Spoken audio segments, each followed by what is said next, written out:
बड़ी अफसोसनाक खबर सामने आई है और वो ये कि फिल्म एक्टर सुशांत सिंह राजपूत ने अपने घर में पंखे से लटक कर सुसाइड कर ली है। और इसकी रीज़न ये सामने आई है कि सुशांत पिछले 6 महीनों से डिप्रेशन में थे। अच्छा, अब यहाँ पे एक कॉन्सेप्ट समझने की ज़रूरत ये है कि जब भी कोई इंसान डिप्रेशन में जाता है तो वो कुछ सिग्नल्स दे रहा होता है अपने फैमिली मेम्बर्स को, अपने फ्रेंड्स को।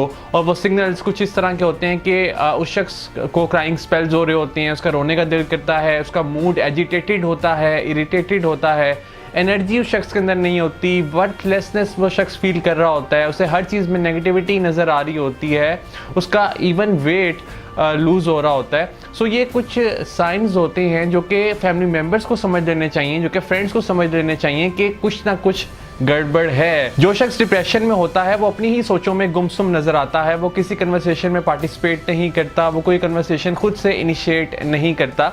और इसमें होता यह है कि जब कभी वो शख्स अपने मूड के बारे में इजहार करता है, एक्सप्रेस करता है, तो अक्सर ये कमेंट्स उसे सुनने को मिलते हैं अपने फैमिली मेम्बर्स की तरफ से, अपने फ्रेंड्स की तरफ से कि यार तुम क्या मजनू बन गए हो, तुम इस डिप्रेशन से निकल आओ, तुमने अब इस तरह नहीं सोचना। दरअसल होता क्या है कि हम ये कमेंट पास कर देते हैं बट हम उसे सोल्यूशन नहीं देते।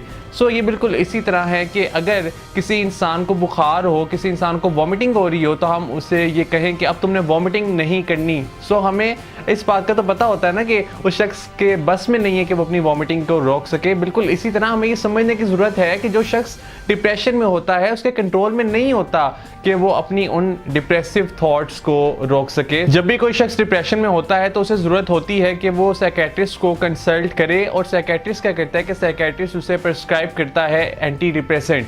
एंटी डिप्रेसेंट करती क्या है कि हमारे ब्रेन में वो केमिकल्स जो कि हमारी हैप्पीनेस के लिए रिस्पॉन्सिबल होते हैं, क्योंकि उनका अब लेवल डाउन हो चुका होता है, इसीलिए इंसान डिप्रेसिव थॉट से सफ़र कर रहा होता है। तो वो एंटी डिप्रेसेंट्स क्या करती हैं कि एंटी डिप्रेसेंट्स उन केमिकल्स के लेवल्स को इंक्रीज कर देती हैं। फॉर एग्जांपल SSRI क्या करती है कि वो सेरोटोनिन के लेवल को इंक्रीज कर देती है। ये डिप्रेशन की सैड न्यूज़ हमें ज़्यादातर सेलिब्रिटीज़ के हल्के से मिलती है, और वो इस वजह से क्योंकि सेलिब्रिटीज़ ज़्यादा कंसर्न्ड होते हैं अपने इमेज को लेकर के, क्योंकि उन्हें ये लगता है कि जब वो अपनी फीलिंग्स को एक्सप्रेस करेंगे अपनी मेंटल हेल्थ के हवाले से, तो जो उनके फैंस हैं, जो उनके चाहने वाले हैं, उनके सामने एक अच्छा इमेज नहीं जाएगा। और ये हमने एज ए सोसाइटी एक स्टिग्मा क्रिएट कर दिया हुआ है कि जो शख्स भी डिप्रेशन में होता है हम उसे अपने से कमतर समझना शुरू हो जाते हैं। हम ये समझते हैं कि अब ये शख्स साइको हो चुका हुआ है। सो ये साइको वर्ड हम बहुत ज़्यादा इस्तेमाल करने लगते हैं, क्योंकि एक ले पर्सन को नहीं पता होता कि किस तरह की लैंग्वेज यूज़ करनी है, उसे नहीं पता होता। उसके माइंड में बस ये कॉन्सेप्ट होता है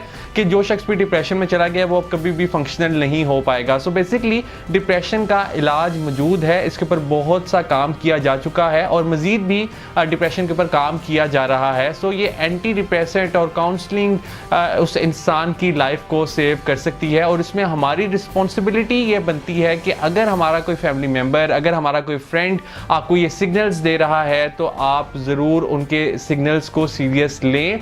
अगर आज सुशांत सुसाइड ना करते तो आप ये इमेजिन कीजिए कि वो कितनी मज़ीद फिल्म्स कर सकते थे और वो कितने मज़ीद चेहरों पर मुस्कुराहट लेकर आ सकते थे। ये होता क्या है कि अक्सर अब वो लोग जो कि दूसरे लोगों के चेहरों पर मुस्कुराहट लेकर आ रहे होते हैं वो अंदर से टूट चुके होते हैं, वो अंदर से डिप्रेशन का शिकार हो चुके होते हैं और उन्हें नहीं समझ आ रहा होता कि उन्होंने इसके साथ डील कैसे करना है। ये वही सुशांत हैं कि जिन्होंने PK फिल्म में सरफराज का किरदार अदा किया था। ये वही सुशांत है कि जिन्होंने MS धोनी फिल्म में लीड रोल किया था। हमें as a society mental health issues के हवाले से अवेयरनेस स्प्रेड करने की ज़रूरत है। और मेरी ये दुआ है कि अल्लाह ताला हमें इंसाइट दे कि हमें अपने मूड के बारे में पता चलता रहे, हमें अपनी मेंटल हेल्थ के बारे में पता चलता रहे, और हम सही मौके पे ख़ुद भी हेल्प ले सकें और हम दूसरों को भी ये तलकीन कर सकें कि उन्हें अब हेल्प लेने की ज़रूरत है।